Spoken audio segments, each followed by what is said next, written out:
Hammada biz elimizde kalam alanımızda ilk bilen şol sözlerden käbelemiz için köş gallarasymyz gelýär.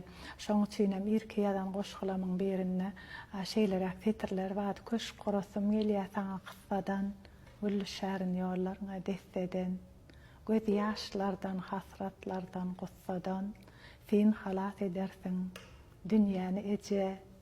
Saýraýa oguşlar ýene saýraýa, saňa söýgüýim gözlerimden paýraýa.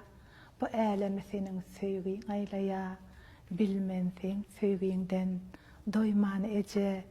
Ýetişerin gammasanna dadyňa, ýönetici ýaşaýyşdan ýadyma, salyp diýen sözleriňi ýadyma, men senden öwrendim, diňmäni eje.